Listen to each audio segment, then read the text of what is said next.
사랑합니다. 성도 여러분, 오늘도 성령께서 함께 하시기를 기도합니다. 욥기 38장 1절부터 3절 말씀 읽어드리겠습니다. 그때에 여호와께서 폭풍우 가운데서 욥에게 말씀하여 이르시되 무지한 말로 생각을 어둡게 하는 자가 누구냐? 너는 대장부처럼 허리를 묶고 내가 내게 묻는 것을 대답할지니라. 아멘. 엘리후는 지금까지 하나님에 대해서 열정적으로 변론했습니다. 욥이 큰 환난 가운데서 자기 연민에 빠지고 자신에게 주목했기 때문입니다. 숨겨진 죄를 자백하라는 친구들에게 맞서느라고 그렇게 되었지만 어쨌든 하나님 중심으로 다시 돌아와야 했습니다. 하나님 중심에서 모든 문제를 생각해야 한다는 것입니다.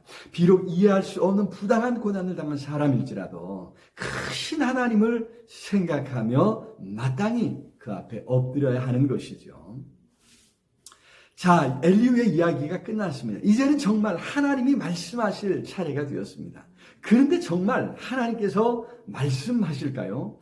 여러분, 하나님께서 직접 나타나셔서 말씀하신다는 것을 상상해 보신 적 있나요? 사실 욥은 이 문제를 상상해 본 적이 있었습니다. 정말 하나님의 음성을 듣고 싶었지만 그럼에도 하나님이 말씀하신다는 것, 그 말씀하시는 하나님 앞에 선다는 것 너무나 두려운 일이라 생각했습니다. 9장 16절부터 18절에 가령 내가 그를 부름으로 그가 내게 대답하셨을지라도 내 음성을 들으셨다고는 내가 믿지 아니하리라. 크신 하나님이 미물 같은 내게 설마 내게도 나타나셔서 말씀하시리라고는 감히 상상도 할 수 없다는 것입니다. 아니, 하나님이 말씀하신다면 그가 나를 숨쉬지 못하게 하실 것이라. 숨도 쉬지 못할 것 같다고 하는 그런 고백이지요. 그런데 엘리후의 말이 끝나자 정말 하나님께서 말씀하시는 것입니다. 여호와께서 폭풍우 가운데서 욥에게 말씀하여 이르시되, 이것이 귀에 들리는 음성이었는지 내면에서 들리는 음성이었는지 다른 사람도 똑같이 들을 수 있었는지 그런 부분은 모르지만 사실 그것은 중요한 것이 아닙니다. 여기서 중요한 것은 하나님께서 친히 욥에게 나타나시고 말씀하셨다는 것입니다. 지금까지는 침묵하셨지만 드디어 침묵을 깨뜨리고 말씀하시는 것입니다. 그렇습니다. 우리가 여기서 알 수 있는 것은 하나님이 욥을 잊지 아니하셨다는 것입니다. 욥의 모든 말을 듣고 계셨고 욥이 고난당할 때, 그래서 탄식하고 울부짖을 때 하나님이 욥의 곁에 욥과 함께 하셨다는 것입니다. 그리고 이제 말씀하신다는 것입니다. 우리가 종종 혼란스러워하는 부분이 이 부분이 아닌가 합니다. 하나님이 우리가 필요로 할 때 말씀해 주셔야 한다는 것이죠. 우리 중심으로 생각하기가 쉽지 않습니다. 그러나 하나님은 자신을 나타내실 때와 말씀하실 때를 스스로 정하십니다. 그때가 우리에게는 때로 한없이 멀게만 느껴질 때가 많이 있습니다. 그러나 그때는 반드시 옵니다. 하나님은 절대 외면하지 아니하십니다. 우리와 함께 하신다고 하는 사실을 기억하셨으면 좋겠습니다.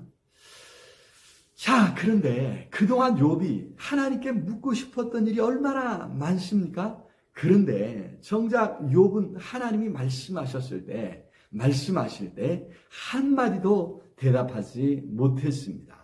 모든 질문에 사실 욥이 할 수 있는 대답은 오직 하나뿐임을 발견하게 됩니다. 아닙니다. 모릅니다. 라는 대답입니다. 바꾸고 말하면 하나님께서 아십니다. 하나님이 하십니다. 이런 대답이겠죠. 욥이 뭔가 대답할 수 있다면 바로 그런 대답일 뿐입니다.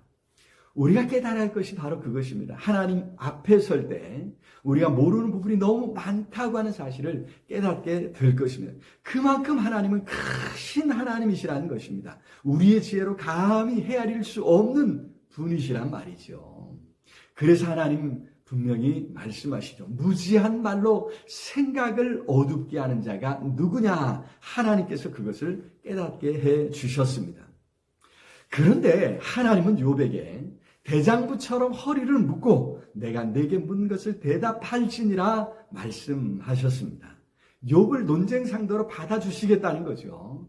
그렇습니다. 우리가 고통 중에 시험과 환난을 당해서 고민하는 것을 우리 하나님 받아주신다는 것입니다. 우리가 그 고통 중에 질문하며 또 하나님 앞에 따지고 묻는 것에 대해서 하나님 싫어하지 아니하시고 오히려 받아주신다는 거예요. 기뻐하신다는 것입니다. 그런 하나님을 생각할 때 사실 우리가 해야 할 일은 하나밖에 없습니다. 허리를 단단히 묶고 하나님께서 기뻐하시는 길을 묵묵히 가겠다는 결단 아니겠습니까? 그렇습니다. 비록 이해되지 않을지라도 계속해서 믿음의 삶을 사는 것입니다. 믿음으로 그 길을 가는 것입니다. 이해되지 않기에, 하나님이 보이지 않기에 우리에게는 믿음이 필요한 것이죠. 그런 믿음과 순종을 우리 하나님께서 귀히 여겨주십니다.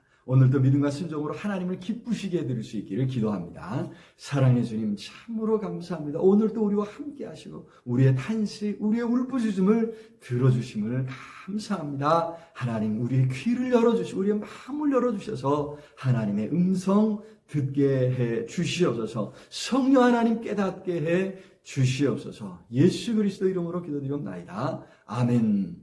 아자, 오늘도 우리 주님께서 승리하시기를 기도합니다. 사랑합니다.